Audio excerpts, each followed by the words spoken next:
लेकिन अंतर्यामी भगवान तो खूब प्रेम से घर के सारे काम कर रहे हैं उनके।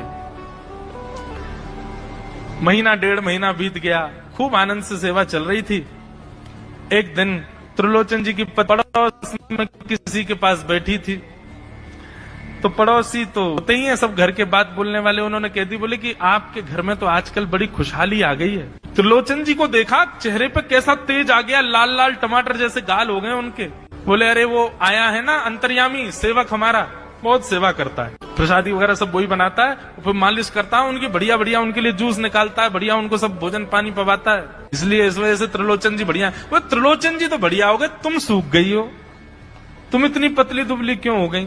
मेरा दुख कौन जाने। वो सबकी सेवा करता है पर अपनी सेवा मुझसे करवाता है। अरे छोटा सा तो है, ऐसे मटक मटक के जाता है, हम तो उसको देखने के लिए खड़े रहते बाहर, कैसे बढ़िया लगता है। कई लोग तो देखने ही आते हैं उसको कि कैसे सब्जी परोस रहा है, कैसे पूड़ी परोस रहा है, कितना सुंदर लगता है।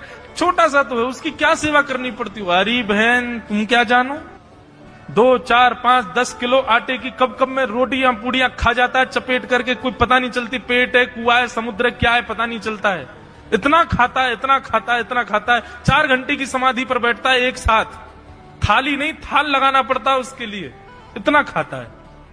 जैसे ही कहा इतना खाता है, ठाकुर जी अंतर ध्यान हो गए। शाम का समय, त्रिलोचन जी रोज शाम होते ही बैठते थे, थोड़ी देर कुछ चर्चा आदि करते थे भक्तों की।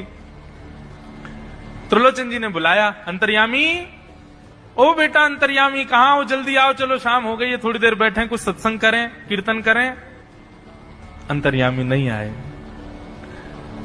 पूरे घर में खोज लिया, ठाकुर जी नहीं मिले। रसोई घर में खोज लिया, ठाकुर जी नहीं मिले। पड़ोसियों से पूछ लिया, नहीं मिले। सब्जी मंडी देख आए, ठाकुर जी नहीं मिले। पूरा पंढरपुर देख लिया, लेकिन ठाकुर जी नहीं मिले। त्रिलोचन जी बड़े उदास हो गए, पत्नी से कहने लगे, पता नहीं कहाँ चला गया, कहाँ गया होगा, पता नहीं। देवी तुमने उससे ये तो नहीं कह दिया था कि इतना क्यों खाती? बोले नहीं नहीं, मैं तो कान पकड़ती हूँ, मैं कभी नहीं कहती उससे।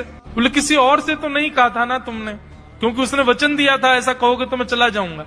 बोले हाँ आज एक गलती हो गई, पड़ोसी के पास बैठी थी, उससे बात करते करते मेरे मुख से गलती से निकल गया कि अरे उसके लिए तो बहुत बनाना पड़ता है, 10 किलो आटा खा जाता है, इतना खाता है, तो निकल गया था। समझ गए? बोले ओहो इसीलिए चला गया, उसको पता चल गया कि तुमने